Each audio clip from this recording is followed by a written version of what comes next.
Rishikonda palace భవనాలను అద్భుతమైనటువంటి beach విల్లాలుగా తీర్చిదిద్దేందుకు, అలాగే ఆతిథ్య గృహాలుగా వాటిని తీర్చిదిద్దేందుకు, పర్యాటక ప్రాంతంగా మార్చేందుకు కొన్ని కంపెనీలు ఇప్పుడు ఆంధ్రప్రదేశ్ ప్రభుత్వానికి ప్రతిపాదనలు ఇచ్చాయి అనేటువంటి వార్తలు వస్తూ ఉన్నాయి. ఇంతకీ ఏ కంపెనీలు ఈ రిషికొండ ప్యాలెస్ని మార్చేందుకు ప్రతిపాదనలు ఇచ్చాయి, ఆ ప్రతిపాదనల మీద ఆంధ్రప్రదేశ్ ప్రభుత్వం ఎలా స్పందించబోతుందనేది మనం పూర్తి స్థాయిలో విశ్లేషణ చేసుకుందాం. ప్రస్తుతం మనతో పాటున్నారు ప్రముఖ రాజకీయ విశ్లేషకులు, ప్రముఖ సీనియర్ జర్నలిస్ట్ దుర్గావట్లమణి గారు. వారితో మాట్లాడదాం.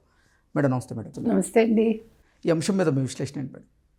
అంటే ఇప్పుడు 18 నెలలు అయిపోయిందండి ఈ ప్రభుత్వం వచ్చి. అవి భవనాలు అలా ఉంచేస్తే పాడుపడిపోతాయి కదా. సో వాటి మెయింటెనెన్స్ కి కొన్ని లక్షల రూపాయలు అవుతుంది, ఎలక్ట్రిసిటీ బిల్లు చాలా ఎక్కువ వస్తుంది.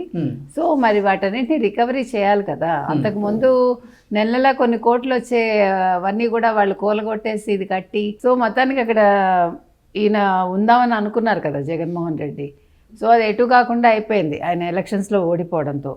అందుకని ఒక మంత్రివర్గ ఉపసంఘాన్ని వేశారు.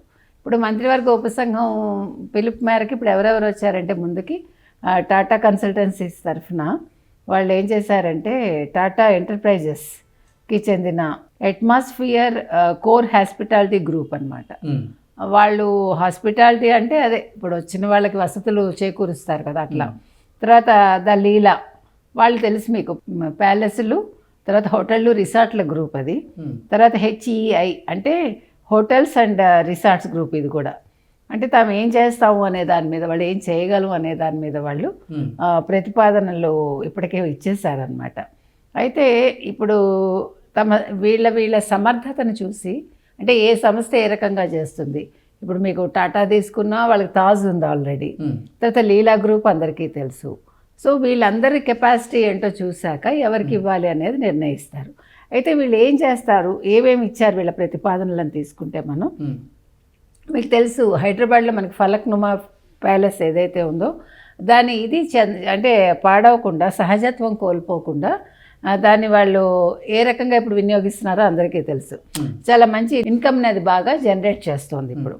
సో అదేవిధంగా ఈత కొలలతో సహా విల్లాలు, స్పా, యోగా సెంటర్లు, ఇవి టాటా ఎంటర్ప్రైజెస్ ఇచ్చిన సూచనలు అనమాట. తర్వాత కన్వెన్షన్ బ్లాక్, కళింగ అంటే మాడ్యులర్ సమావేశ మందిరాలు, భోజన హాళ్ళు, తర్వాత సమావేశాలు నిర్వహించుకోవటానికి ఇతర ప్రజా అవసరాలకు కూడా దీటుగా వాళ్ళు ఇచ్చిన ప్రతిపాదనలు ఉన్నాయి.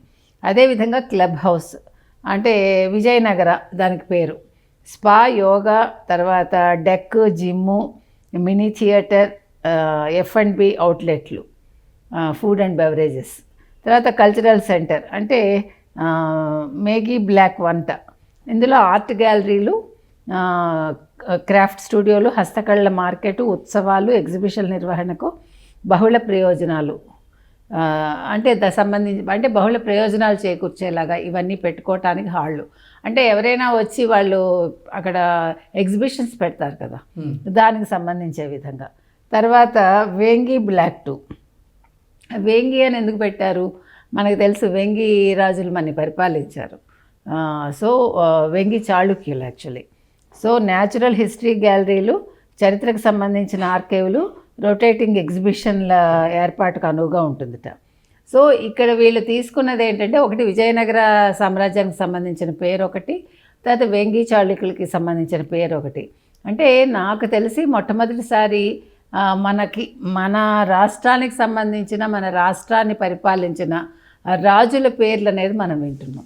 సాధారణంగా ఎప్పుడూ కూడా అవుట్ సైడ్ ఇది పెడుతూ ఉంటారు, ఏదో కొంచెం ఆంగ్ల పేర్లు లేకపోతే మనకి ఫారిన్కి సంబంధించినవి.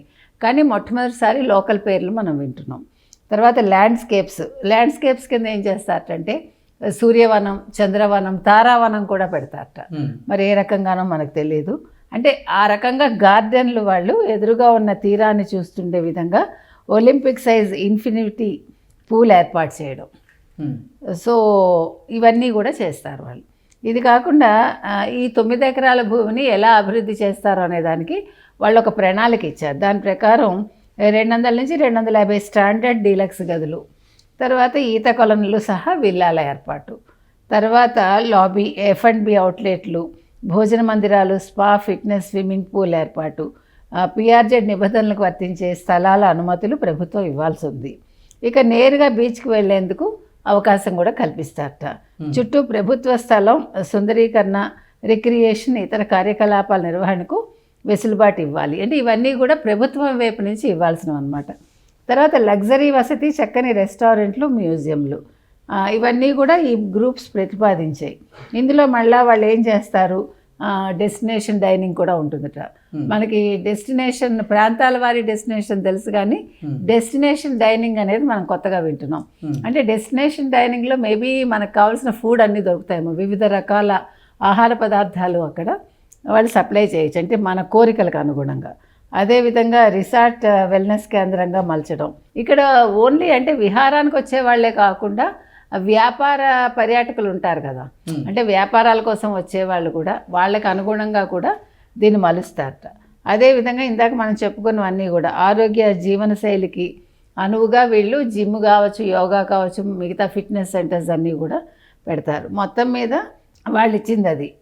అయితే లీలా గ్రూప్ సూచనలు ఏంటంటే, ఇందాక మనం చెప్పుకున్నట్టుగా అత్యంత విలాసవంతమైన వసతితో మన వారసత్వాన్ని ప్రతిబింబించే ప్రత్యేక కేంద్రాలుగా మలచడం, మరపురాని అనుభూతిని premium ధరల్లోనే అందించేలాగా.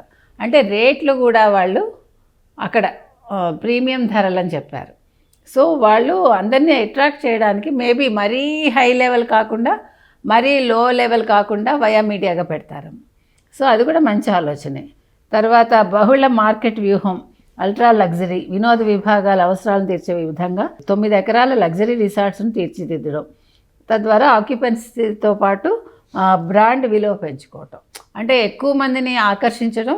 At the same time Leela group అంటే చాలా బాగుంటుంది, they will do everything, they will give us everything అనే ఒక ఫీల్ వచ్చేలాగా బ్రాండ్ ఇమేజ్ పెంచుకోవటం అన్నమాట. తర్వాత వాణిజ్యపరమైన అవకాశాలను పెంచుకోవడంతో పాటు మార్కెట్లో ఒక ప్రత్యేక ప్రాంతంగా తీర్చిదిద్దడం. ఇదే విధంగా వీళ్ళు మొత్తం ఆర్ట్స్ సంబంధించి క్లబ్ని తలపించేలాగా ఇలాగ, అంటే ఒక్కొక్కళ్ళు ఈ 3 గ్రూపులు కూడా ఒక్కొక్కళ్ళు ఒక్కొక్క రకంగా మేము ఇది చేస్తామని చెప్పడం జరిగింది.